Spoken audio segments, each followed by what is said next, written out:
Hey everybody, welcome to our third webinar. This one is on getting started with soil health. We had to scrape the bottom of the barrel, just three random guys that probably know nothing. Get them in here talking about what they're doing on their farm. I am of course kidding. We got an excellent panel tonight. Trav and I were joking earlier today that everyone has to try and cut their time down to about 15 minutes. And really what we should have done is given each one of these guys some time to stretch their legs and talk about really fundamentally what's going on. But so for the people that are watching at home, I assume we're going to go over our time. We've been trying to keep it to an hour and 10 minutes, but we're already 2 minutes in and I haven't stopped talking yet. So I assume we're going to be behind. So same as always, you guys, question and answers or questions go in the Q&A box, not the chat box. So if you guys have questions at any time, put them in there and we're going to get to every single one by the end. There's probably a few double ups. So if you feel gypped that your question wasn't asked, I framed it in a different question. And like pretty neat, we're going to have, I don't know, 70 to 80 people on tonight. Super cool that people find these interesting and somewhat valuable. So we're going to do webinars in March as well. Take a little break and then come back with 4 webinars in March. So also in the chat, if you guys can think of something from a soil health or plant diversity standpoint that you want touched on or that you think we could dedicate an entire webinar to, let us know. We are pretty cool in this business. We have a pretty wide network of people with lots of different interests and skills. So yeah, just put that in the Q&A box, not the chat box. Might as well get going with questions. So we did this last time and it worked out. We had lots of questions, so we'll do it again. So 2 people asking questions. One person's going to get a Covers & Co hat. Another person that asks what we think is the intelligent question is going to get a Billy's Beef t-shirt. That's the Cowans and Durlagos that are marketing regenerative fed beef or regen beef out of Hartney direct marketing. So also check their website out. They got lots of good stuff going on, deals and whatnot. So this is our panels tonight. I'm going to introduce them better, but Alex Boersch from Elie, Nick Boundy from Cartwright, and Chris Raupers is from Minnedosa. And like I said, I'm going to introduce them a little further, but I think before that, you're going to the next one, Trav, just to give some context of what these guys are going to be talking about as far as different mindset and kind of thinking shifts is, outside of what we would call the conventional norm. So this is a pretty simple slide to understand that 96% of a plant is made of carbon, oxygen, and hydrogen. That's sunlight and moisture. It's not nitrogen, it's not phosphorus, it's not potash. What these guys, we're very lucky they have 3 totally separate or different farming styles, different assets on the farm, whether that's cows or large grain farm. All of them will be focusing on how to maximize sunlight and moisture in their farming practices based on the tools with which they have. And how do we maximize this? So that is the ideal microbial diet, which is we want to balance the energy and the protein source going into the soil so we can start to stimulate this biology and getting this biology accessing minerals, cycling water, encouraging fungi. So we're less dependent on these synthetic inputs. So we're going to talk, lots about rotation, residue management. Highly recommend going on our website, cheap plug, but there's a nice seed-end chart and education information and super relevant, especially if you're listening to this on a recording, that this is a handy chart just to know and understand as to reference when these guys are talking. So if you go to the next slide, this is an example of the C to N. This is a low carbon to nitrogen. So this is high protein, lower energy we're seeding into on the left. And what that means is it's just we can cycle minerals very, very quickly. So on the right, that is some decomposed plant material that is no longer there. It has been broken down by biology and is feeding that crop. So just wanted to give a quick breakdown overview before these guys got into it. But sitting right across from me is our producer. Continue. Sorry, sitting right across from me is our thank God, the first company I've had in months. And hopefully COVID is going to allow us to have guests more often. But Nick Boundy, thanks for coming, Nick, and just tell us about your farm and some of the things you're doing. Thanks, Joe. Great intro. So we have until now been farming organically. We're actually now relocating. We were previously farming at Bois and we're actually in the process of relocating to Cartwright.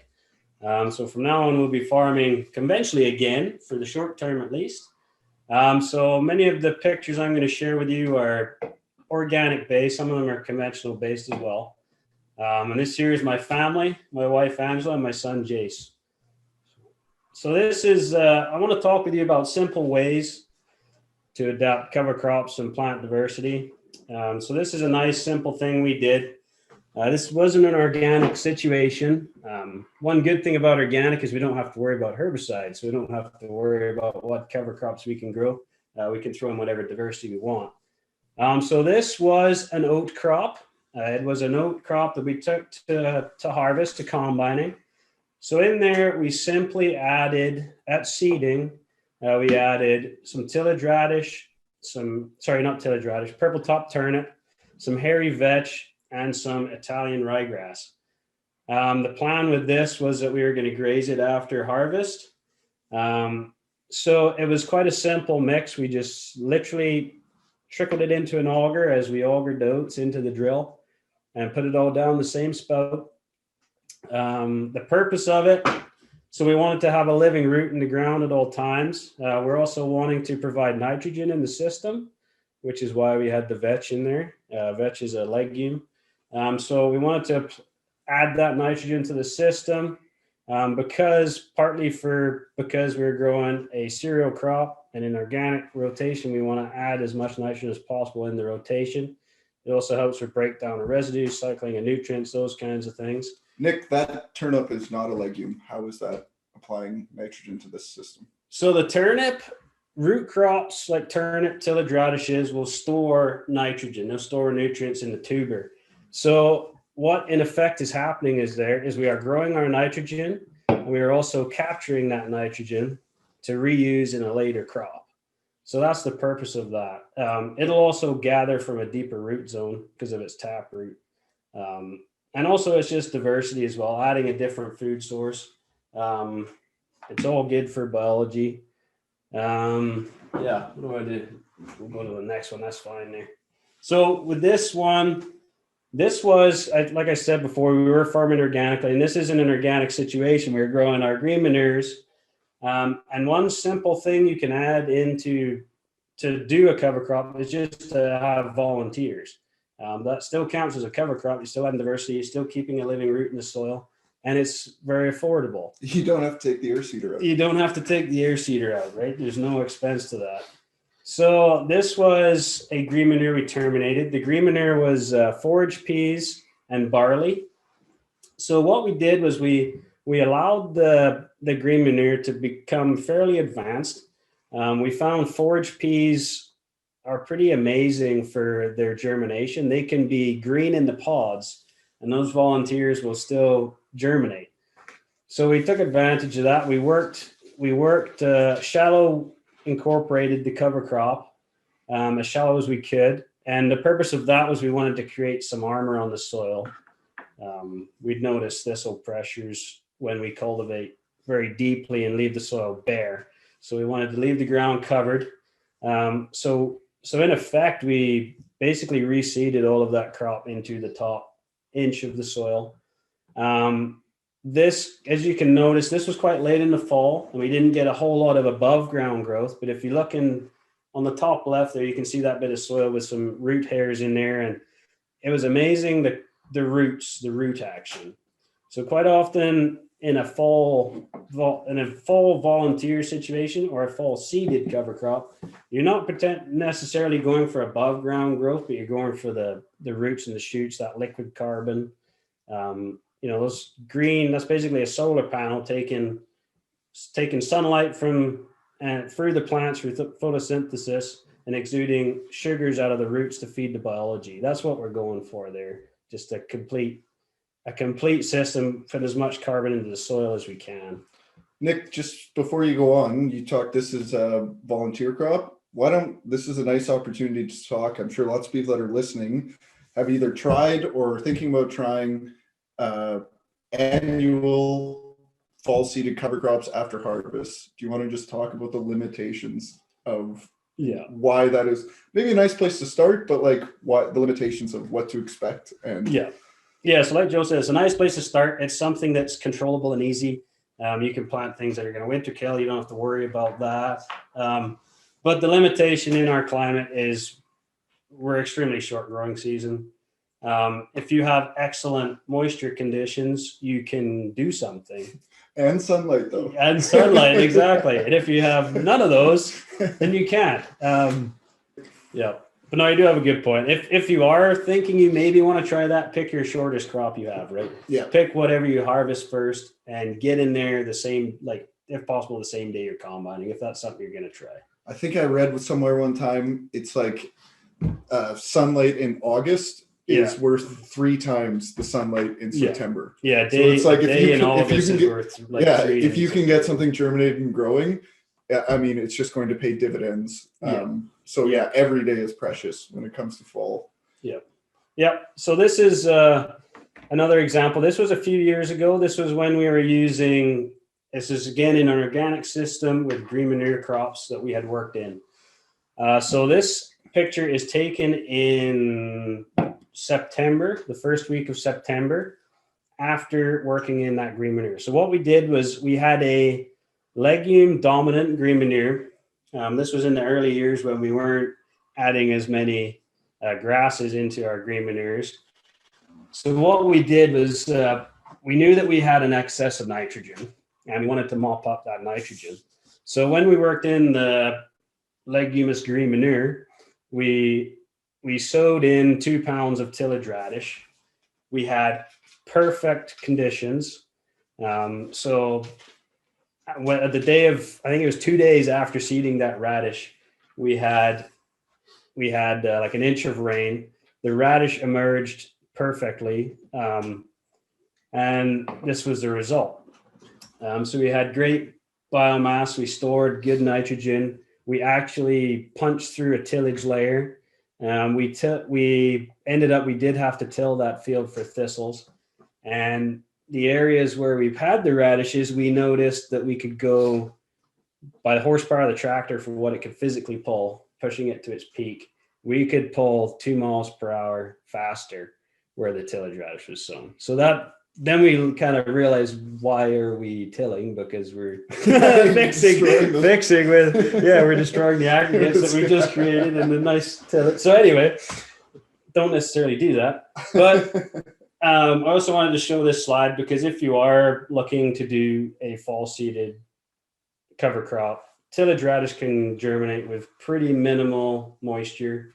Obviously, you don't want to grow it if you're going to grow canola next year for club root reasons and disease reasons. But it is a good short cover crop, and it does have potential. But again, you want to be earlier. But in this system, in this instance, we are using it to mop up nitrogen, to store in the tuber, to then be released in spring. Now, from what I've learned in the future years past this, we certainly should have had higher carbon plants in there to hold nitrogen longer, because these plants will break down quickly, release the nitrogen all at once, and that is actually problematic to the system. Just like that picture I showed of green seeding that was totally broken down 27 days later. Exactly. I mean, what Nick's talking about is we actually want a more balanced, slow release. Yeah. So it's like, if we're talking fertilizer, like a slow release ESN, but Mother Nature's ESN, which is the decomposition of root mass. Yeah.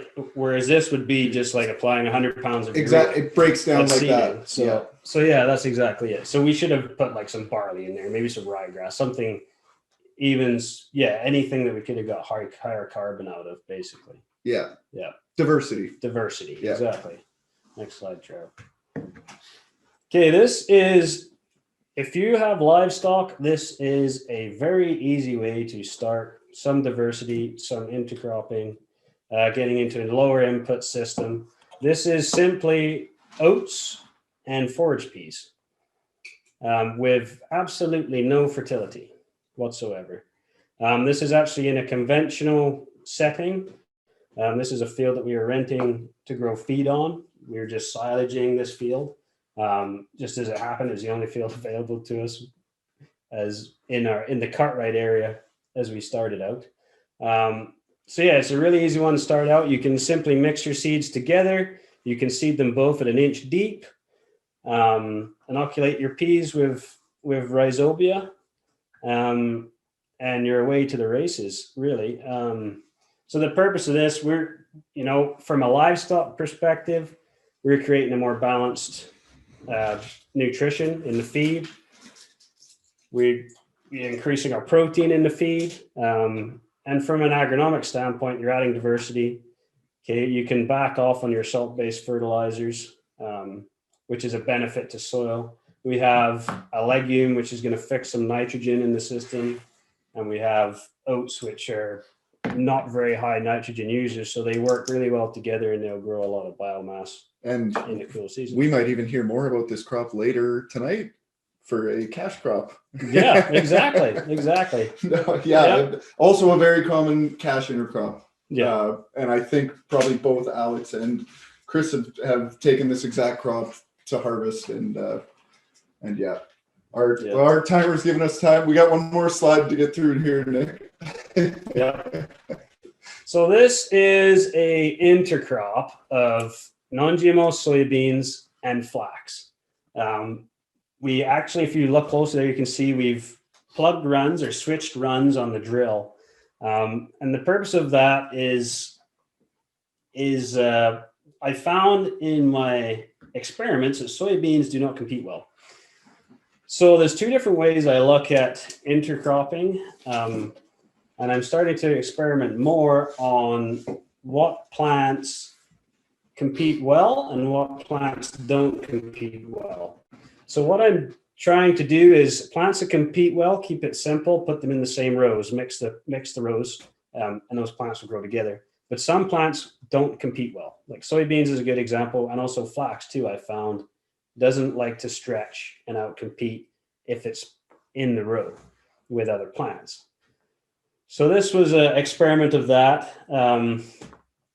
Another way to add diversity, another way to balance your seed end ratios. So this is excellent in that set that we have flax, which we all know is a high carbon material. It takes a long time to break down. That's your telltale sign that it's a high carbon plant. So we put a legume in the mix. The nitrogen from that legume will help break down the flax. And it worked quite well. It was a easy, relative, it timed well for harvest. That's something else you want to look at for intercrops is timing for harvest. Pick things that time together. So this one was actually on a conventional setting, and the herbicides is another one, right? So we used Odyssey on this, and we were actually quite happy. I'm going to I'm glad you brought up intercropping, Nick.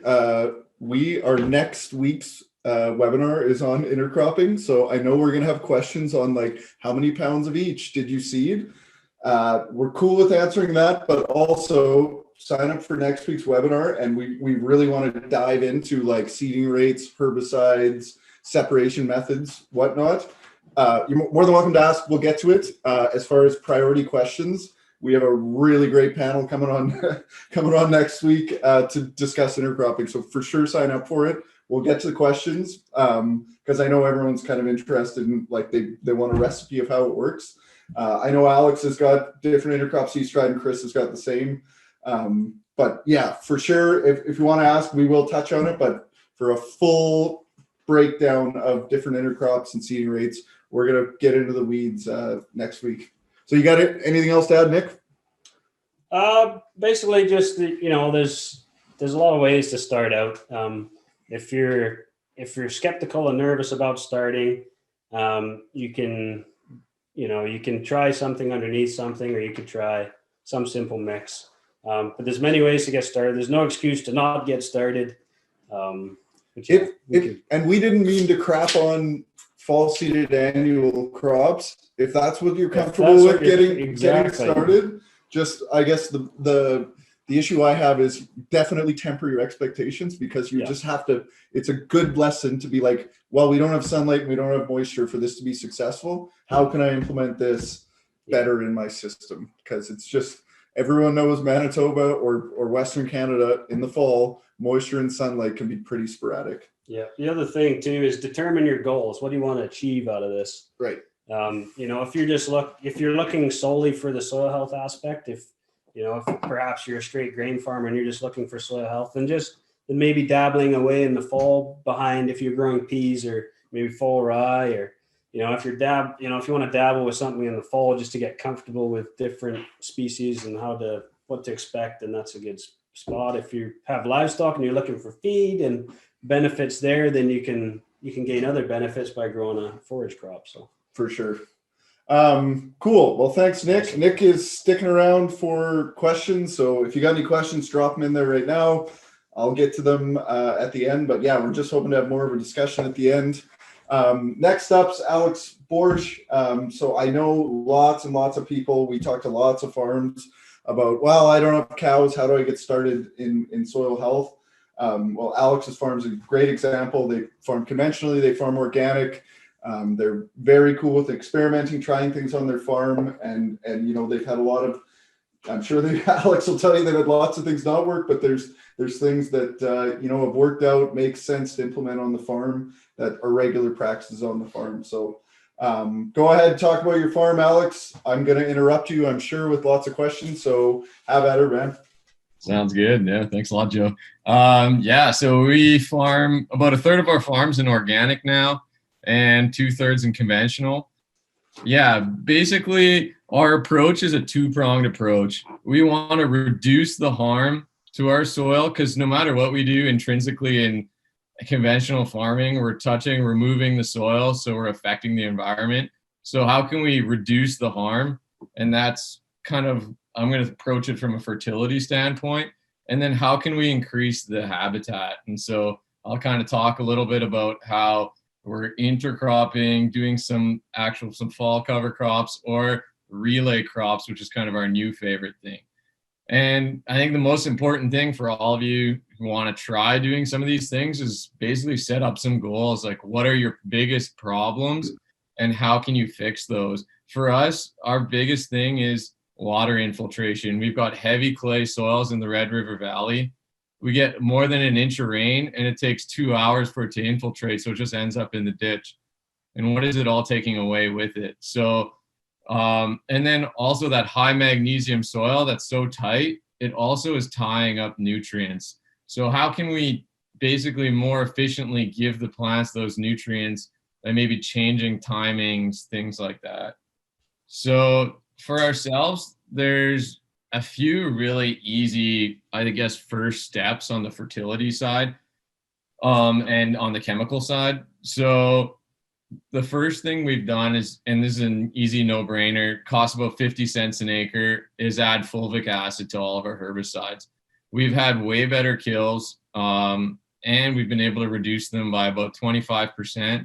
It increases the leaf permeability and also allows the soil to digest the herbicides faster. And we know that some of our herbicides are also antibiotics and things like that are affecting the fungi in our soil, which is probably the most important microorganism for soil aggregation. The other thing is we're cutting down fungicides, whether it be on the seed or on the crop itself. We've basically cut it out completely. And you can do that, especially on the seed, relatively easily. If you're afraid to go to bare seed, there's definitely ways of using different biologicals as kind of a bridge to get where you want to go. And there's some really interesting diverse species ones out there now, like Ecoti, that's actually made in Manitoba. The other thing is water soluble high salt fertilizers. That's probably the most damaging thing that we're putting into our soils, and we're putting a lot of it up front. And how do we change that? Well, in our environment, a lot of people talk about foliars, and I think foliars are effective, but we got such a short growing season that we need to put a lot up front. And so what we're doing is we're adding humic acid to all of our starter fertilizer, because it's basically, it eats salt. It was created in the oil drilling mines because they were using it to soften salt pans. And we've had really good luck reducing our fertility. We've done it about 10% per year, but we've reduced our N by over 30% now since we started using it. Alex, Joe here. Sorry, I didn't mean to interrupt. I know there's probably lots of people that are listening tonight that have heard of humic acid, and somebody's tried to give a half-baked explanation of what it is. Do you want to take 1 minute and just explain humic acid, humic fulvic acid, like the carbon source, digestible carbon aspect in the cation exchange? For sure. So basically, humic acid and fulvic acid are derived from brown coal, so leonardite coal, and it's basically old organic matter. So what we're doing is adding a carbon source to whether it be our chemicals or our fertility, so fertilizer. And the humic acid is kind of the larger molecule of the two. It has a lower CEC. So basically you can hold on to the negative charge on the fertilizer.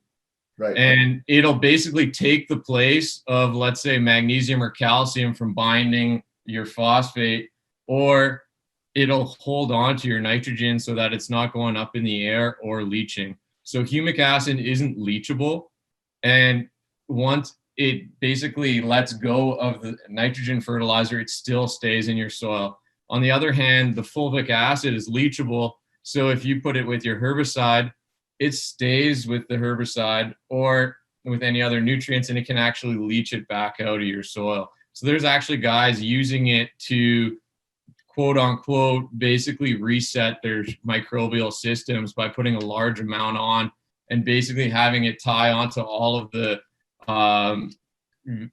herbicides or other chemicals in your soil, and they're actually leaching them out. So there's some really interesting things coming up. Good explanation, Alex. Thanks. Yeah. So then basically the other things are spreading out our fertilizer. We're trying to increase the sugars in our plants, and I think we're just diluting it with nitrates. Nitrates make an anaerobic environment, and so we're splitting our N applications by melting urea, adding humic acid, and basically increasing the efficiency of all our fertility, and balancing it with sulfur. Yeah, then the next step really is, on top of the fertility plans, is how do we increase our diversity? And so easier steps are intercropping, although separation is always an issue, or relay cropping, because carbon is basically the food for the microbes, and we need it to get a diverse, if you want a large amount of diverse microbes, you need diverse roots and species in your soil to feed them. Overall, that's basically what it comes down to. We're trying to also play with calcium and magnesium ratios, because magnesium is reducing the efficiency of our soils and the aggregation. And we've started a big project over the last year, and we've started to apply 3 metric tons of compost in the fall on most of our land, but it's going to be interesting to see how that affects our overall fertility, how much we can reduce our fertilizer, and also how it's feeding the biology. In the end, why do plants need microbes? They need it for getting nutrients, fending off pathogens and predators, basically inducing their own resistance from environmental stress. So the microbes are going to be what basically help the plants actually defend themselves from your different pathogens like Fusarium, like Sclerotinia, because it'll actually tell the plant to turn on its immune system. And I think that's why it's so important. I think that's from some of the biologicals that are out there. I think it's not replacing a fungicide. It's basically inducing the immune system of the plants. And that's what we need the diversity for, because right now I think the plants are basically going blind. And then we need it for normal growth and development. We're seeing it over and over again. Without fungicides on the seed, they just germinate so much cleaner and nicer and faster. And this is one last quick example on the fertility side, the power of foliar fertilizing. We did some corn where, despite it having absolutely horrid conditions, going through a huge hailstorm, frost at quarter milk stage, it only had about 80 pounds of upfront and got 20 pounds over the leaf with some micronutrients. When I say 80 pounds, that's with hog manure. So half of that is only supposed to be released in the first year. And it was still able to do 140 bushels. And it probably would have gone over 170 had it not been for that frost. So if you get your timings right, I think you can affect yield enormously with foliars. This is just a quick slide on how to melt urea, add humic acid, what ratios you need for humic and fulvic. And if anyone wants to have this, I can email it to you. I have it all in PDF. It's just some quick tips on how to do these things from our own learning from our own errors. Alex, we're going to have you back. We're going to do a blog on melting urea and splitting up nitrogen applications. It's a really, really quick and easy way to, or, not a great amount of labor has to go into, seriously reducing or increasing our nitrogen efficiency and decreasing our nitrogen fertilizer bill. So yeah, we're gonna touch on this. We're gonna have you back to talk about this. But if somebody wants to take a picture, Alex is who I learned about humic fulvic melting nitrogen from. So stay tuned for sure. Sorry, Alex. Yeah, no worries. So that's kind of the fertility side. So that's where we're trying to reduce the harm. And then we're trying to basically create a habitat for the plants by giving more diversity, by underseeding, things like that, intercropping, because 70% of the stable organic matter actually comes from root exudates. And we're seeing it over and over again in our crops that the roots are overperforming once it has at least one other species in a mix. Yeah, and there's a lot of incentive out there. I mean, for intercropping, there's no reason why it should be less profitable than some of your conventional crops. There's some really easy ones out there like peas and canola that are really easy to separate. And then you can go more complex.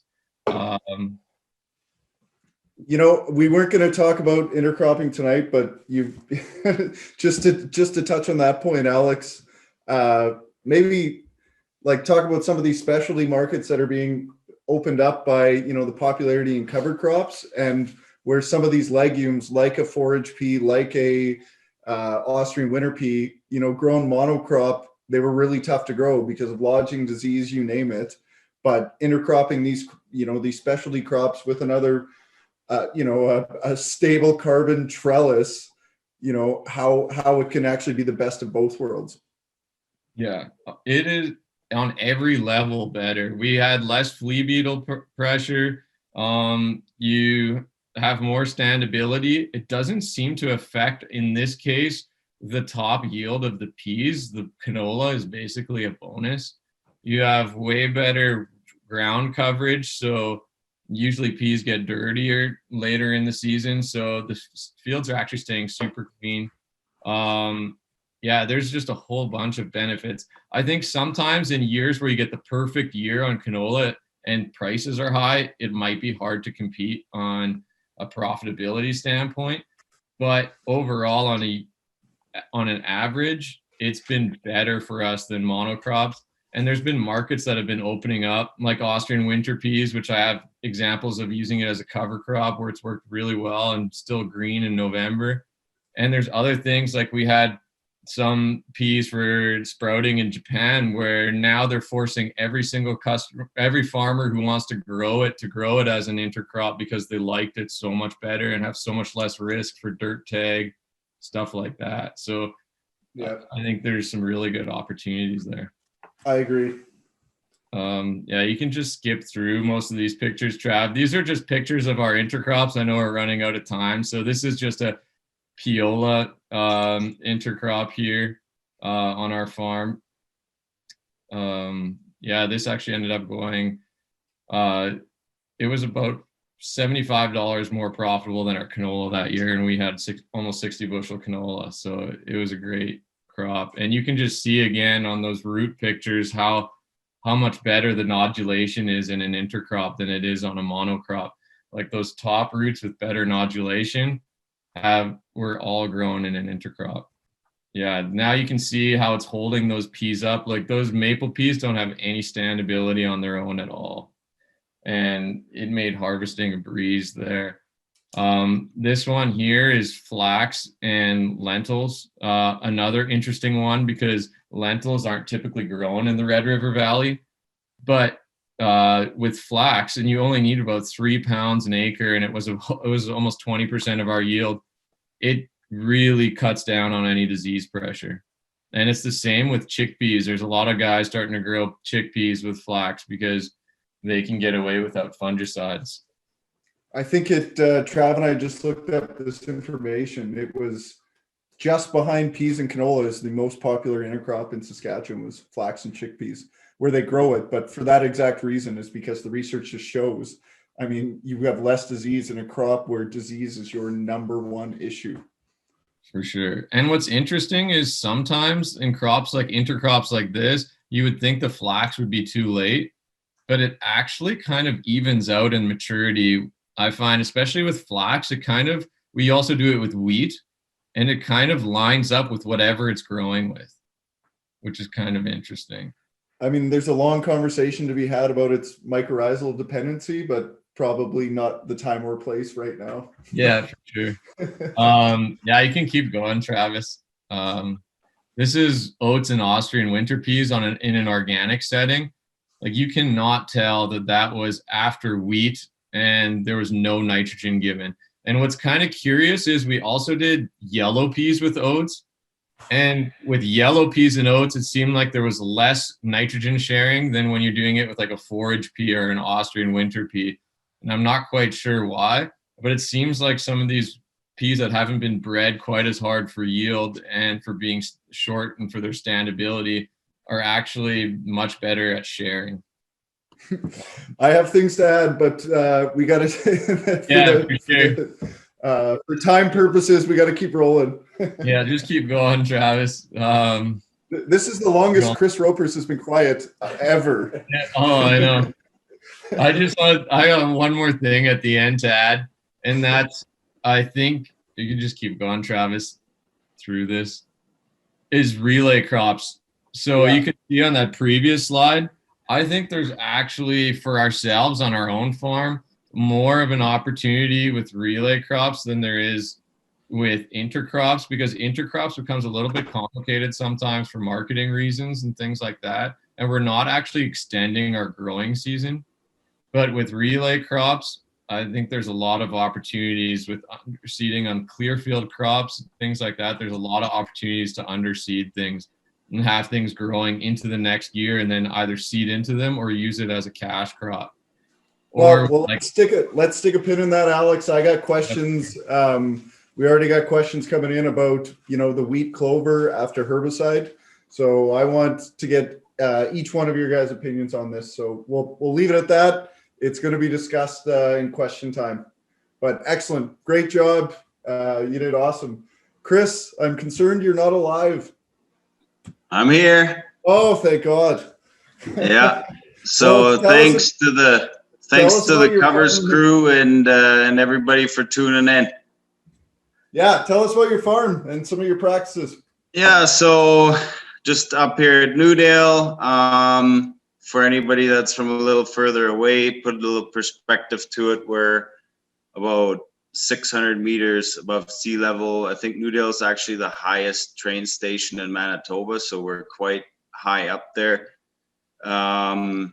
15 inches of annual growing season rainfall here at my place. That's my own little measurement. Only 90 frost-free days because of our elevation, and then we're in the Newdale clay loam. We're black Chernosem soil. So basically when I took the farm over, I don't know, roughly 10 years ago, it was the traditional canola wheat rotation. And what I wanted to, where this all started out really, was I wanted to understand my soil tests better. I figured I went to college and I should be able to, more than just reading the recommendation at the bottom of the soil test for how much NPK and S to put on, I should be able to understand things like CEC and base saturation and so on. So started going to these, call them regenerative or soil health courses or whatever you want to call them. And that led me to where I am today. And so now we're into farming 8 different types of crops, if you will. And it all started with understanding that healthy plants, just like healthy humans or healthy animals, it all stems from nutrition. And so that has put me, some of my goals, reducing tillage, control traffic farming, don't use any more fungicides or insecticides unless I absolutely have to. I'm not going to stand there on the sideline and watch a field get decimated by a certain insect when there is something I can do about it, because I'm still completely conventional. But reducing high salt index fertilizers, and then introducing more biology where I can, backed with minerals, backed by the carbon source, doing foliar applications with the biostimulants, and then I think most importantly is the diversity of different, whether that's monocrops or intercrops, roots all together is a major key.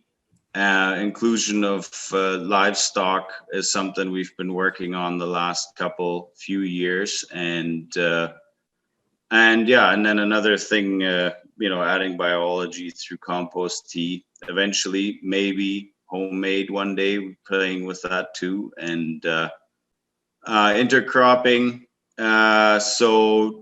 Tried pea canola, pea oat, pea camelina. I think the most important thing to take away there is you got to look at your limiting factors, right? So my limiting factors are heat units because of my elevations. So therefore I can't grow certain crops. High moisture usually, and of course the equipment. So next slide, please. So intercropping, pea oat, that's just an example here. It can be done easily. This is just sown with a seed master, and there are some numbers there for you to look at. Different ways of doing the herbicide. Actually, in 2020, we didn't do an in-crop herbicide at all. We did it all pre-seed, but and then just followed in season with a phos, potash, boron, moly, fulvic foliar application, and Chris, noticed This might be a decent opportunity, because I know, again, we're going to talk about this next week, but I know lots of people. I mean, you guys have all touched on kind of the importance of the plant diversity and some intercropping that you're trying. This might be a good time to touch on herbicide limitations and herbicide resistance, and maybe why you're trying to go away from herbicide instead of, for example, spraying Bazogram every year. Yeah, so I think it's certainly key to follow a little bit of a history, whether that's on a piece of paper or some elaborate computer program of your herbicide history and the grouping history, and obviously just continually trying to keep something fresh in there, adding something fresh, or or a combination of herbicides. One thing that has always sort of intrigued me is keeping a herbicide out of a crop, because sometimes you can see the high stresses, right? So, for example, in this example here, the Bazagrant Forte, it can be quite a hit to the pea crop, but we added calcium to it, just an Omex product, and it actually helped the pea metabolize that chemistry way better. And there was almost no yellow flash. So like Alex talked about the fulvic, I think that's another major key to also involve and easily cut rates by 15 to 25%. So And just to touch on something you touched on about we don't often think about, we think about herbicides killing the weeds that are in our field, but not necessarily the effect they have on the crop that we want to be not affected by the herbicide. James Frey, who he might even be watching, has some really interesting data on oats, like monocrop oats and intercropped oats, about just the difference in yield based on herbicide application and no herbicide application. We like to think there's no effect on the crop that we're spraying, but it's just not the case. You're always seeing yield reductions based on herbicide applications. Absolutely. So it's something we don't think about and nobody talks about, but is if you can get away, like in a crop like oats, without a herbicide and put up with the odd maybe thistle or say kochia plant in the sour spots, where we could be talking about a significant yield boost. Absolutely. Yeah. I mean, just think of yourself taking some sort of a medicine, right? It can be a hard hit to the body, and it's the same thing to the plant. So anything you can do to make it easier to help you metabolize that hit is something that that I think is dollars well worth spent. One little side note here, on this peyote intercrop, I had a Brix of 15 and a nice fuzzy line, meaning calcium availability was good.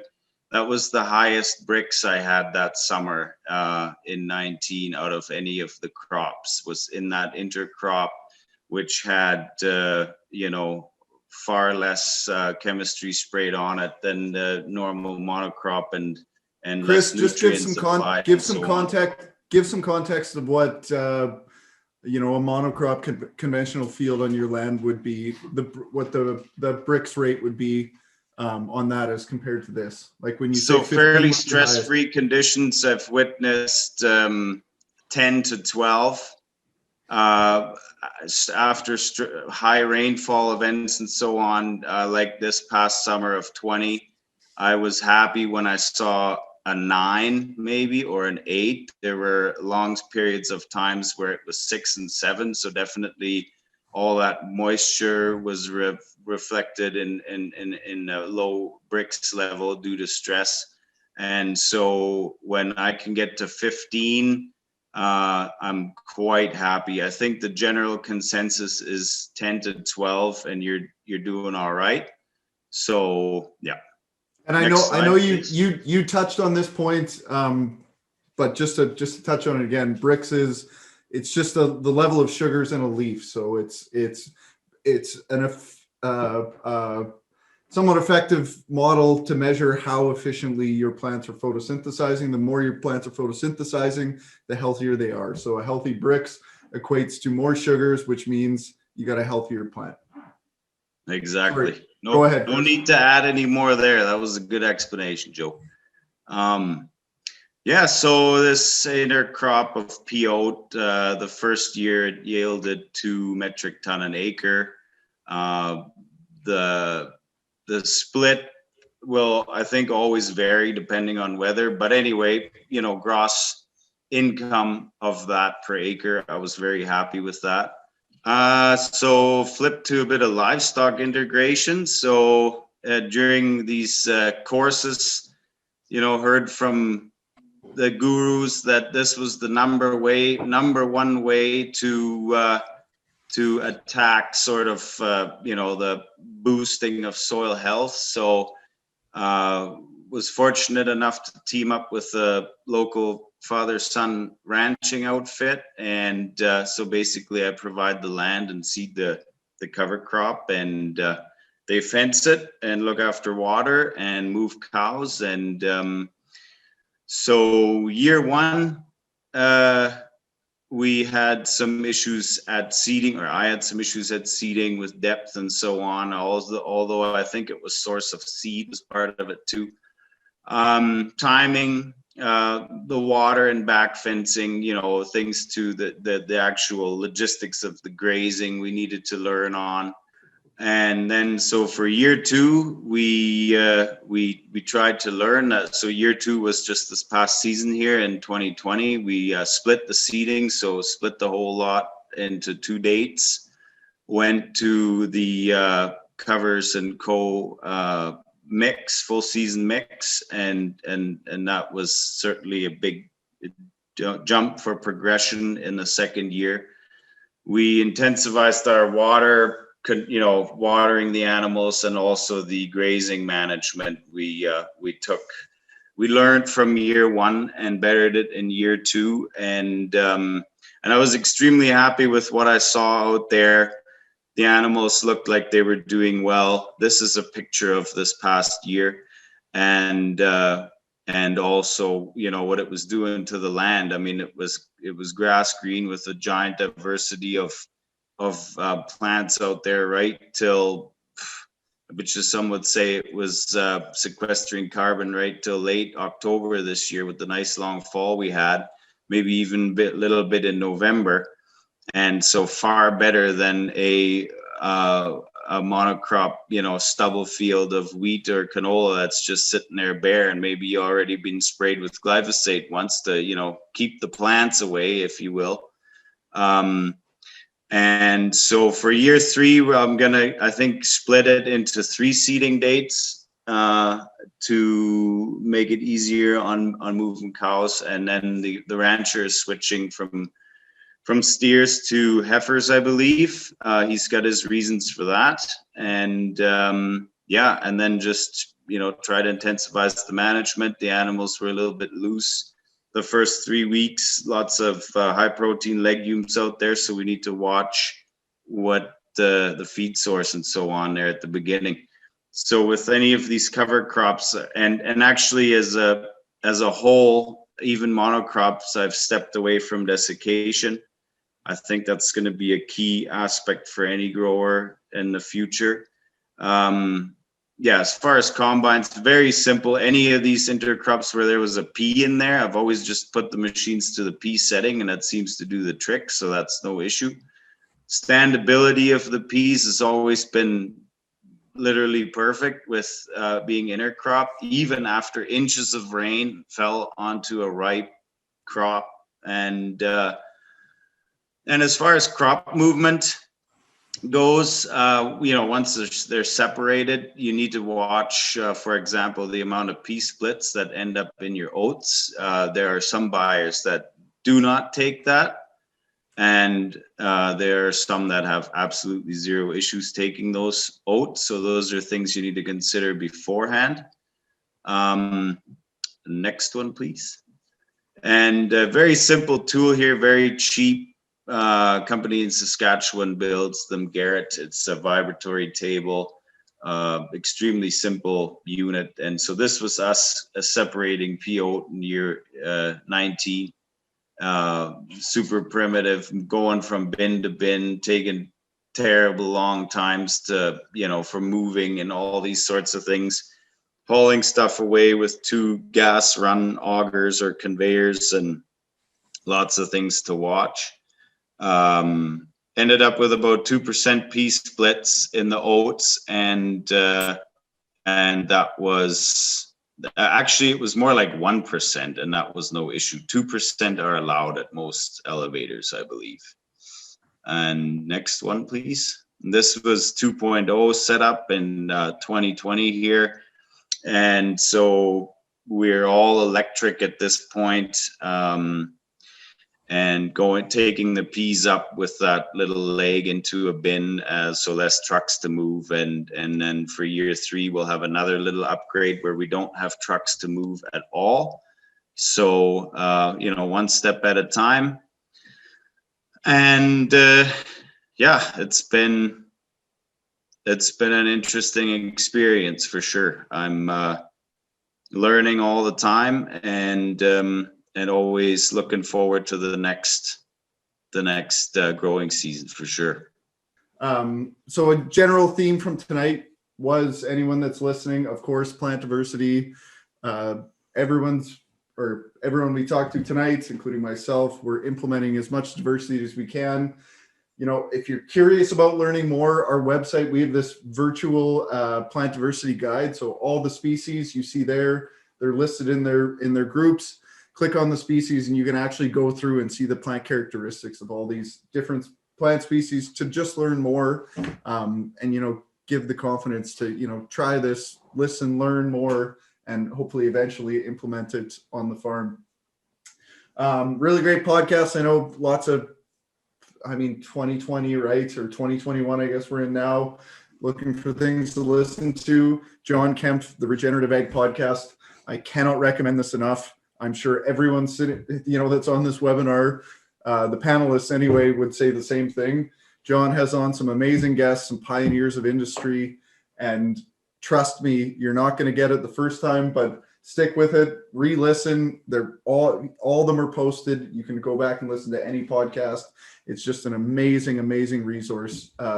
Anything John Kemp does, if you want to listen to his blog, he's just a really, really well thought out guy, and is implementing a lot of this stuff. And the last one this is an amazing book. I think the inside cover, I'm paraphrasing here, but it says something like, when we buy a tractor, we get an owner's manual. When we buy a VCR, we get an owner's manual.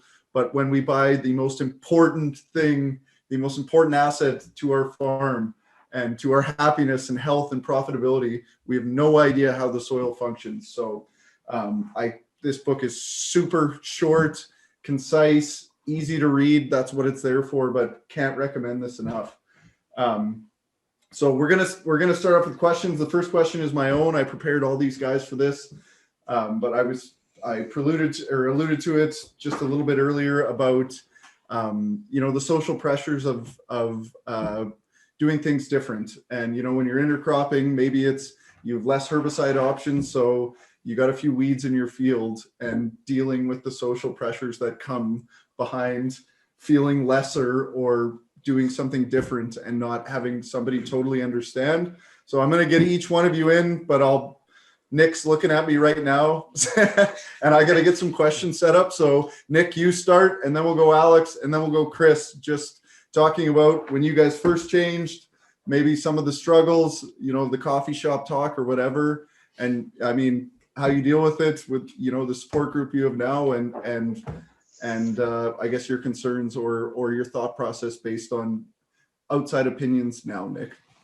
Yeah, so when we first started down this path, I really didn't give a hoot about what anybody else was thinking. So luckily for me, both my dad and I, we were farming together, and neither of us really worried what anybody else saw. We were already immigrants from another country. We already kind of we knew people thought we did things differently, but we also listened to others, and we made sure that we got a basis of where we were farming and how to farm there as a start. But we weren't too worried about what other people thought. So for us, it wasn't that much of a challenge. Now, though, now that we're relocating, so we've literally sold our farm at Boisevin, and we're moving to Cartwright. And trying to purchase land creates a different stress than when we were comfortable with our acreage at Boisevin. So now I'm kind of aware of, what my fields look like. I want to attract good publicity in the neighborhood and get a good word of how we farm, to try to get potentially offered some land, or to rent or buy. So that is a concern of mine, is doing a job. But I think that I think that comes back to sharing with others as to what we are trying to achieve, why we're doing it, our purposes. It's not because we want to be wealth per se. It's not because we want to be wealthy. Obviously, we want to be profitable. We want to have a profitable business and be able to grow, be able to farm the way we want to farm. But we're doing it because of all the ecological benefits. Personally, I do it because I want a system where I can set my son up. You saw him in the picture there. He's only 2 years old. But I want to, when he comes of age, I want to set him up that he's got the knowledge and he's got the tools and the ability to jump into a system that is driven by biology. It can sustain itself. It can regenerate itself. And he can have a profitable business for him and his family. That's why I do it. And I think we really just have to encourage what we're trying to do. We have to share what we're trying to do, even when we're talking to that high input farmer that wants to brag yields at the coffee shop. And he's going to laugh at our face, but I'm still going to tell him why we're doing it. So Great answer, Nick. Alex? Yeah, for myself, it's kind of the same. Don't really care what other people are thinking, but at the same time, I've actually found it wasn't bad at all. I found that by talking really openly about it, even the guy who is pushing in as much as possible, doing basically as conventional, if you want to call it that, as possible, they're all interested. Everyone wants to pass on a legacy to someone else, and or at least for the most part. And actually, there's a lot of interesting guys, and then a lot of interest in it from other guys, and then in our area. And then the other thing is I found that by doing this and by talking with more people, we meet people like you guys and create an unreal network, and it's growing really fast and it's super positive. Like when you go to different conferences or meetings about this kind of stuff, everyone's coming out buzzing, and it's a lot of fun. So overall, I don't know, all the positives outweigh any sort of social pressure, in my opinion. It's just fun. Agreed. Yep. How about her, Chris? Yeah. So one thing that really poked out to me in the last few years here was I learned that the way what we're going back to now, or not every single method, but a lot of them, that's how it used to be done. At some point, the high input way was crowned conventional agriculture, when it really isn't actually conventional. So I think there is a lot of merit to learning the history behind the industrial era and what it did to agriculture in tow, and understanding the Second World War creations and how they changed ag from there on out. I think that at least it helped me understand as to why we ended up where we are now. And it made me want to just, learn and understand more, just how to read my plants, my soils properly, and not approach them with just the conventional method, but there's got to be a different way. And so sort of going back and talking to the old boys, right? And what did you used to do way back then, or what did your grandpa used to do, or whatever. So that was stuff that really helped me keep focus at some times, I guess.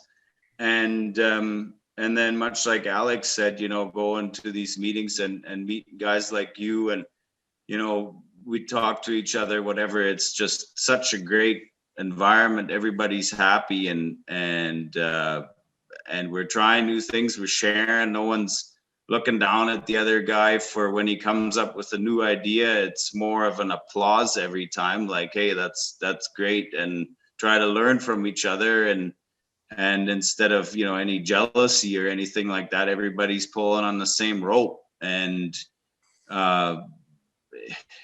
I sometimes think that in the conventional world, sorry, but it's not really like that. They're pissed off, or you're pissed off at each other when the other guy gets the land rather than you, and all that stuff. We gotta learn from each other more. So, and that was my perfect segue, Chris, to what I was going to talk about is, and I mean, if we all do the exact same thing, if we all apply 150 pounds of nitrogen to our wheat, sown at 90 pounds, sprayed with split applications of fungicide and a glyphosate, and we harvest, and now our neighbor goes to the coffee shop and talks about his 100 bushel wheat and ours went 60, it doesn't make us feel very good as a person, to the point where now we're rooting against our own damn neighbor, our friend, and a cornerstone in the community and in our social networks. Now we have to, think negatively of, or maybe you're thought lesser of.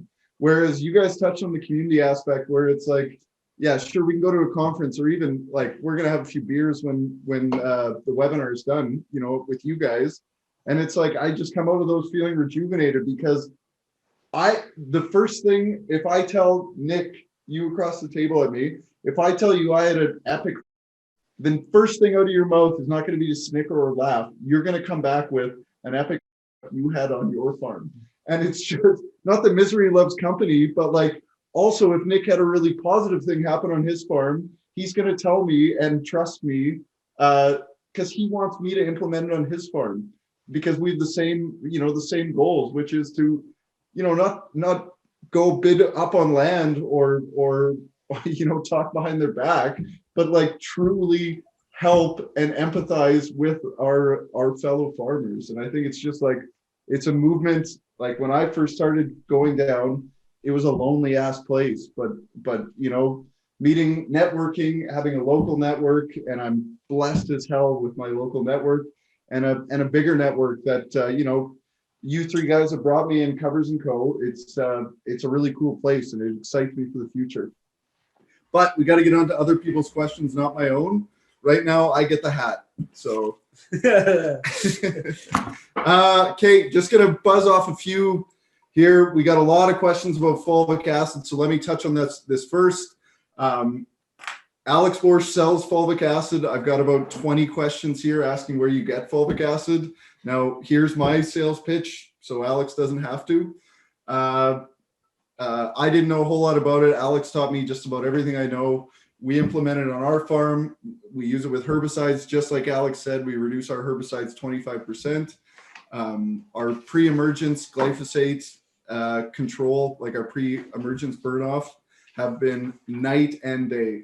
If I could recommend a product, like if I was into recommending products, but generally I am not, 47 cents, I think fulvic acid costs me to mix with my glyphosate, and it actually works. It is a phenomenal product, and getting digestible carbon into our soils where it's probably the most lacking mineral is a good idea. So Alex, you don't have to say anything. We will post Alex's information either in a blog or on this webinar, or in a blog. He's on our website. And the nice thing about buying fulvic acid from Alex is you actually learn something, whereas I have people that try and sell me fulvic acid that don't know what a cation exchange is. Alex Boersch is where, for everyone that was asking about the humic fulvic acid, and he can tell you more. Got a really good question here about C to N. We'll start with you, Chris. What in your operations triggered you to be either concerned or understand C to N, the C to N balance, or the C to N ratio?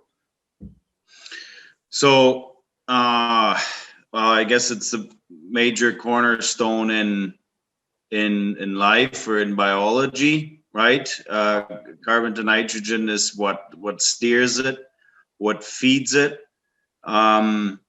If you think of compost, for example, that is, exactly what makes the compost is the carbon to nitrogen ratio. The browner it is, the higher the carbon, the greener it is, the higher the nitrogen.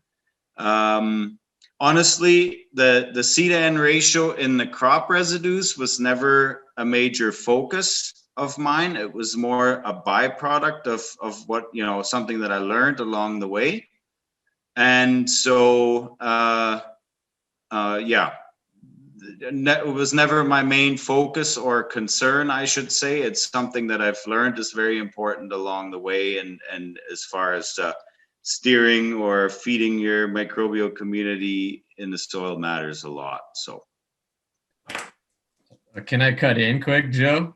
You go, and then you'll go next, Nick.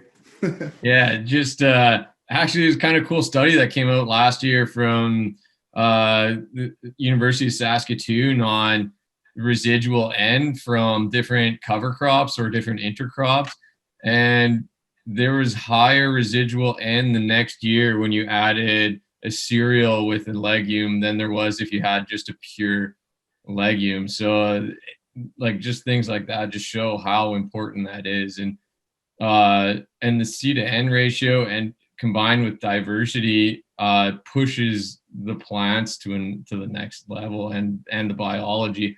When we did some diverse cover crops that I didn't get a chance to show the picture, we actually had legumes like lentils and peas nodulating on land that haven't had peas and lentils for probably 20 or 30 years. They were nodulating just, I think, from the diversity of the species in that mix, and having the right C to N ratio. Good answer. Go, have at her, Nick. I got a short story too, so. So for us, the C to N ratio, when we transitioned to organic, it was a swift slap in the face. We quickly realized we had to focus on nitrogen, but not just nitrogen alone. We were seeing from two ends of the spectrum. We would see that we could quickly use up our nitrogen in our system, and we could also add too much nitrogen to the system immediately. And so we realized that, especially in nature and the organic side of things, if you think of it naturally, so naturally in our environment, it would be prairie, it'd be grazed by bison. And the C to N ratio would remain pretty constant. Basically constant, right? Throughout eternity. Yep. And that's how nature would function. Whereas in an organic system, we were basically growing a green manure, spiking the nitrogen, wondering why our soils weren't necessarily improving, because we were gassing off carbon. We were creating rapid releases of nitrogen, which uses up organic carbon in the soil as well. So we were completely out of balance. So that was something that became apparent with the organic. In the conventional, you can put nitrogen on, you can kind of mask it up a bit, and you don't see it as instantly. I'm gonna interrupt you because we're talking about getting started with soil health, and we've talked about splitting up. You guys can jump in if you want. Nick triggered the question, so I'm asking it to him. We've talked about splitting up nitrogen application trials. Describe from a biological standpoint, applying 150 pounds nitrogen in the fall, what that is doing as far as carbon release. So nitrogen, when you apply nitrogen, you literally eat your organic matter. The nitrogen will take the carbon from the organic matter and it will release it into the atmosphere. Really, it's a bug, right? It is, you're basically, the bug is eating. Yeah, the bug is eating, so it's a portion of 10 parts carbon, 1 part nitrogen, and then when it makes that nitrogen stable, but it's a living, breathing organism, it breathes off CO2. So in order to get our fall applied nitrogen stable, we need carbon. That bug that keeps it stable needs carbon energy to survive, and now it respirates all that carbon off. So it's just a needless form. I don't want to tell anyone how to farm, but if we can avoid fall applied nitrogen, it is exactly what Nick said. It is an organic matter or carbon stored in the soil. It's just a burner, a needless burn on that system. For sure. Like for us here, we did some tests with General Mills, And we have basically no fungi left in the soil after 30 or I don't know how many years in this system. And like, I think actually the bacteria that basically consume the nitrogen and try and balance the soil at like a 5-to-1 carbon to nitrogen ratio. And so they constantly eating carbon to kind of balance themselves out. And we need, and our biggest problem is soil aggregation. And also one of our other biggest problems is having access to calcium, and that all comes from fungi, and fungi need higher carbon. So like in all kinds of ways, basically the perfect storm for destroying the soil. Even if you have high organic matter, or considered high, like we have 6% organic matter, and the soil is still tight because it's just too bacterial dominant. Just for the purpose of time, guys, we're going to move on. I will get 2 cents in here. If you want to learn more about CDAN, and I can't recommend it enough, it is, I think, the most important ratio to understand as farms for so many reasons. If we can stimulate biology, which means a balanced CDAN, we can have more stable soil aggregates, and we can have a functioning soil. We can infiltrate water. We can start using that carbon, hydrogen, and oxygen more efficiently. So super recommended. The podcast we recommended, John Kempf, there's a guy by the name of Gary Zimmer. Yeah, he was the trigger for me when he explained the carbon and nitrogen breakdown. It's some pretty complicated science if you want to dive into it, but it can be as simple as, I got a corn stalk and I got some lush clover. Which would I rather eat? You know, which could I get more digestible material from? And just like understanding, looking at it in a very simple, holistic viewpoint. So I got a hat winner here. A really good question. Chris, this is to you. Anton, you're getting this hat right here. Email us your email address or your address, and we'll send it to you. Because I think this is honestly the future. We don't necessarily need more farms like Nick or mine. What we need is cattle farms that are specializing in cattle farming to be integrating livestock on grain farms that are wanting their land to be improved. So everyone gets a chance at this, because I know Nick has cows. Alex, we've been chatting about this lately, and Chris, this is questions directed at you. But interested to hear a little more on how Chris is working with a livestock rancher. What are the logistics of the arrangements, cost sharing, seeding, and is it the same field each year, or is he just trying to improve the soil health, or is it a different field each year? I don't have livestock, but was wondering how to make that work with another farmer to be a win-win. Or he's like, can I convince my wife? Probably not. Probably a bad place to start. Yeah, pair with a cattle farmer. They've already convinced their wife. Yeah. So definitely goal is to new field every year. One thing I had in mind once was 10% of the rotation in a new field every year. That's not going to be achievable, I don't think. A little bit lofty, that goal, because of a lot of reasons. Back to the economics. So pretty simple. I supply the acres, I supply the seed, and I seed it. And, you know, if I believe that I need to do some weed control out there beforehand, whether that's mechanically or chemically or whatever, then I'll go and do it. And then it's more or less turnkey over to them. They come and put a temporary fence around.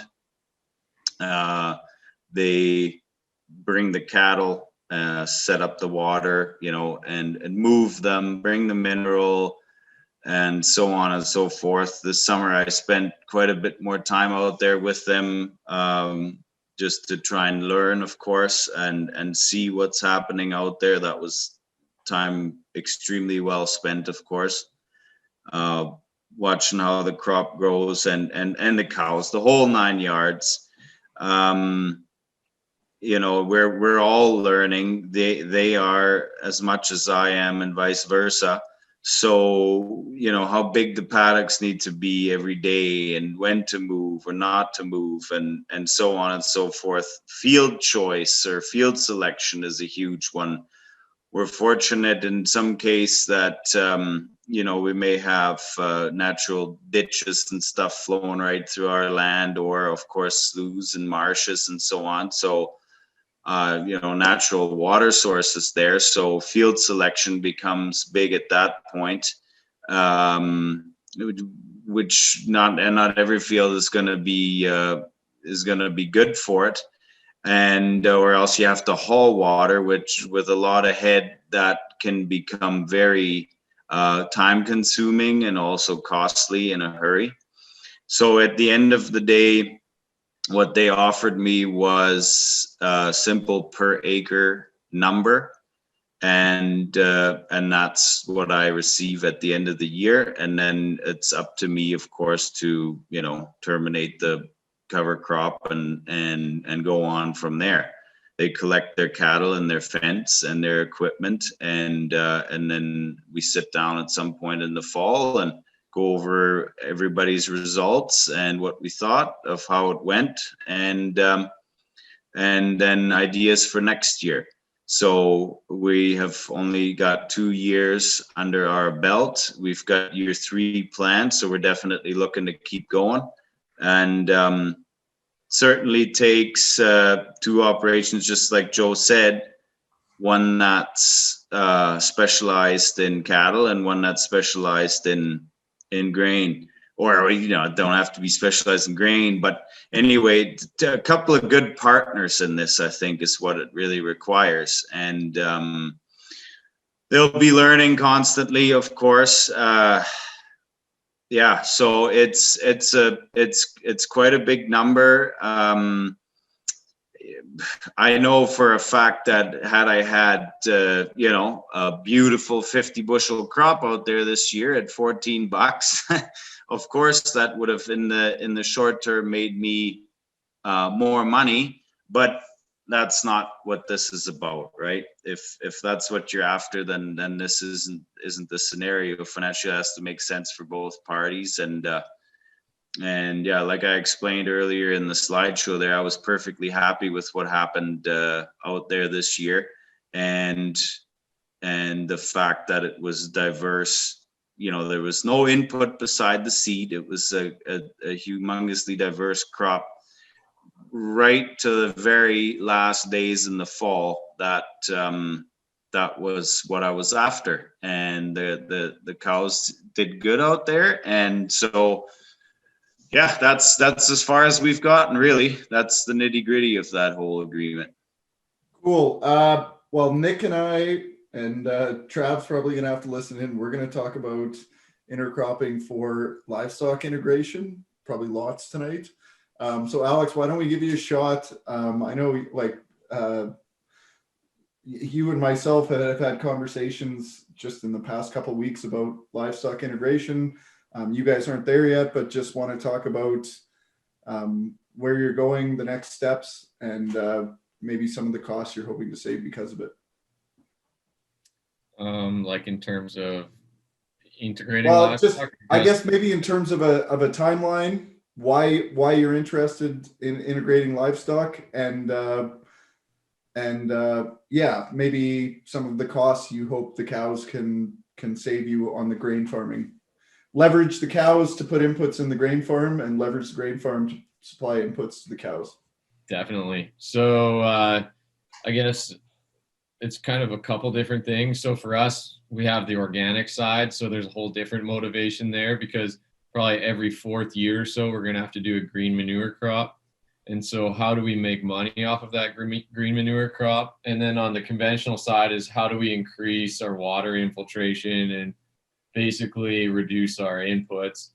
And I think there's some good opportunities for us in 2 different ways. And one of them is through a quote unquote relay crop, where we've talked a lot with Joe, and you told us, like, basically from what we've seen from you guys, is the water infiltration increases have actually been the best in corn veg. And I think there's a lot of opportunities to do something with that on both the organic and conventional side, and we want to be able to at least break even, if not make decent money on the corn crop, but then basically work together with the neighbor and try and integrate custom grazing in the fall. And that would be the, I guess, ideal way to get slowly into cattle integration, because then you're not worried about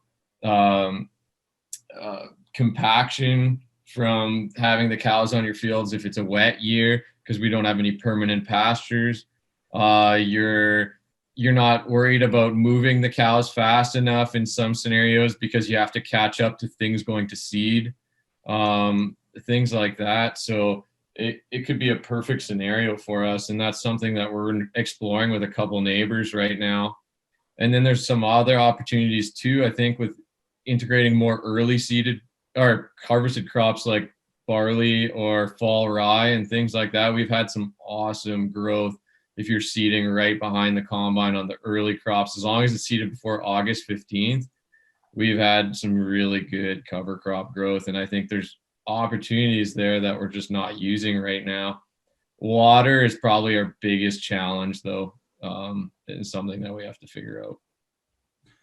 And that's one thing. I mean, I guess if somebody's listening, thinking about going down the soil health path and they don't have cows, something I really want to hammer across is the price of land is going up everywhere, and really what that's doing is really affecting the cattle farmer, because the price of winter forage is gone through the roof. It's almost cost prohibitive to have cows at all. The amount of money, in our budgets, we have to value our land in our area at $120 an acre. Well, it's really tough to make dry hay for cows pay when you're getting $1,200 or $1,100 for a 600-pound calf come fall. But a real opportunity for grain farms is if you can hammer home these relay systems, or get an early seeded cover crop in. A cattle farmer feeding cows is feeding 40 pounds a day at 6 cents is over $2 a day per cow. So if you can graze 100 cows per acre per day on your land, I mean, to that cattle farmer, that is worth over $200 an acre. Even if you cut a deal with them and you make it $1, well, that's still an added revenue of $100 an acre. It's a really easy thing. You hardly have to change any management practices, and we can keep a living root in the ground, incorporate the animal, and make some money while we're doing it. So I definitely don't want people to think because I don't have cattle, I can't get these benefits. That's just not the case. You're looking for excuses if that's the case, because there are cattle farmers, Nick, in November that don't want to be feeding cows but have to, Yeah. And there's a huge opportunity there. Yeah. So I got a few more questions here, guys. I'm just gonna say right now, you got to get a hold of Alex about fulvic and humic acid. There's just too many questions for me to answer. But yeah, Alex is the guy you want to talk to. And anyway, I have something I can add to this, but why don't Nick, we'll shoot at you first because it's kind of directed your way. Flea beetles and radishes, nightmare. Other options, are the flea beetles actually that bad? Will the radishes make it? Your experience, and you guys, if you want to touch in as well, I got something I can add on the flea beetles and radishes, but shoot, your experience with them. Our experiences with flea beetles and radishes actually been okay. We haven't actually had any stands that have been. That is not my experience. That's not it. So maybe it's, but then too, that's put that into context of what it is, right? That's in an organic situation where we don't have canola in our rotation. Right. So that is possibly part of it too. I mean, flea beetles, in my mind, flea beetles as well. If you look at really why you have them, let's face it, 50% of the acreage is typically canola. Yeah. So why do we have flea? I know I'm not telling you not to grow canola because I know you're gonna, but I know, but well, let me put myself out there. I mean, insects in Mother Nature, the purpose is if they're consuming your crop, Yeah. I mean, their antennas detect nitrates in a plant. And I mean, nitrates in a plant are a sign of an unhealthy plant. So without offending anyone, and I hope I don't, but a flea beetle's purpose in nature is a garbage collector. It's saying that plant should not be producing seeds because they're not going to be viable seeds for the future. So yes, it's another opportunity to be like, let's fix our soil, but this is just from a straight cover crop perspective of establishing radishes, we can head there. So sorry, I didn't mean to interrupt you. No. So diversity is going to be your best way to address that issue. Basically, like Joe said, that the insects use their antennas to see where they need to be feeding, basically. So if you can add diversity, if you can put different plants there at the same time germinating, it'll literally confuse the insects, slows them down. That's really the best way to prevent flea beetles completely naturally, if you will, with no added products. We haven't experimented with any kind of added products. I don't know if anybody else has, but we haven't experimented with products per se. Actually, I think Alex, you guys have experimented with some different stuff for as far as flea beetles or insects. Not on the flea beetle side. Well, there was one product, but basically it's Bavaria bassiana, but it only works once the crop is, I think, like 3-4 leaf, and by that time it's too late for the flea beetles because they've already done the damage. But I agree, it's basically just diversity. We've seen it in some of our intercrops or cover crops that it kind of survives if you have enough other crops there and if they germinate first. If the brassica germinates as one of the first ones, then the flea beetles get it right away. Even on our organic land where we don't have canola, there's too many neighbors growing it, and we've had problems. Okay, guys, I got I'm trying to sum up questions into a bunch of questions into one greater one so we can have a conversation. Okay, I got one on separation first, specifically Alex wondering about lentils and flax separation, but maybe it's probably a good discussion topic for all three to talk about. Maybe quickly just touch on the ease of separation and how quickly that can be done or not quickly can be done on your intercrop. So Alex, start with lentils and flax. And if you just want to just touch on the other crops, maybe some that are tough to separate and others that are easier. Basically, it just always comes down to seed size difference. That's all it is. So on flax and lentils, fairly straightforward through a rotary screen, and it's kind of the same with piola or soybeans and canola or any of the ones where you have big seed size differences. That's the beauty of them. That's the hard part about peas and oats is the splits. It's just a similar density and shape and color, and that's where it gets tough. Otherwise, all the other ones you can do even just through a basic Farm King rotary screen from like 1950. We better get the answers in quick. This computer's gonna die.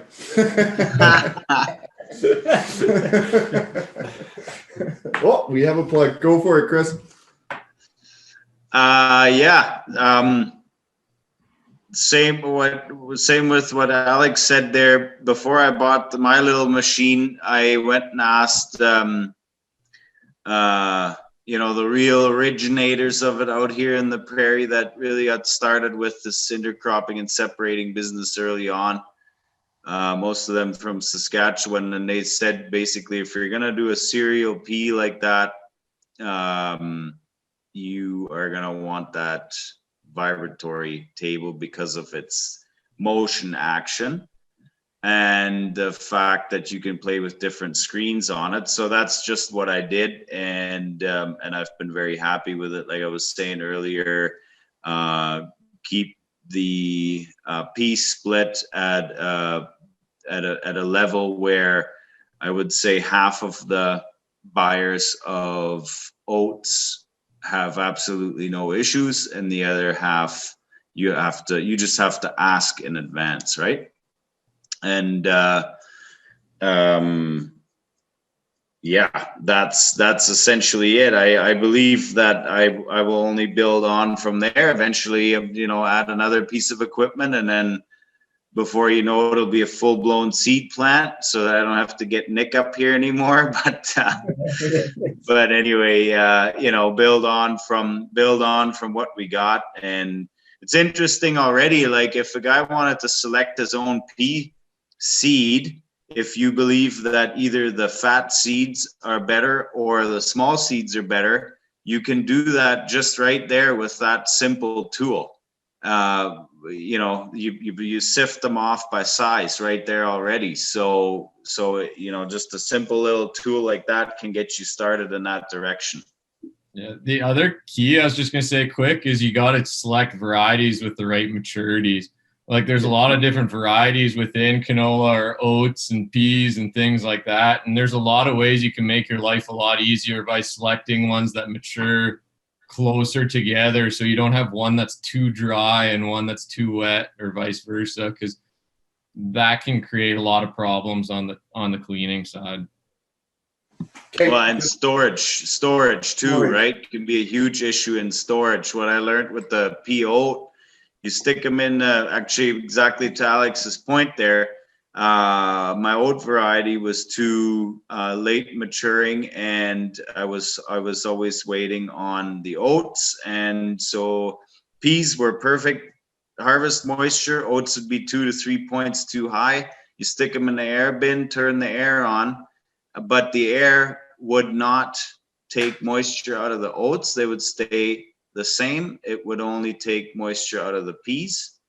And so at the end of the day, you're still drying your oats after.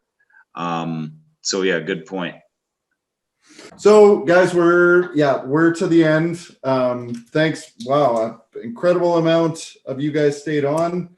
I did not get to a really good question. Connor English, you're getting a Billy's Beef t-shirt. So send us your email. I'm sure we can find it. We have you on the list. But if you guys are interested, there was so many intercrop questions I tried to group together. If you guys are interested, sign up for the webinar next week. We have another great panelist list. I'll have all these guys' numbers I can steal from them as far as seeding rate, herbicide, you name it. So it'll be a long one next week, but we'll get right into the weeds and talk fundamentals of intercropping. Thanks everyone for coming on. You guys, thanks panelists, Nick, Alex, Chris.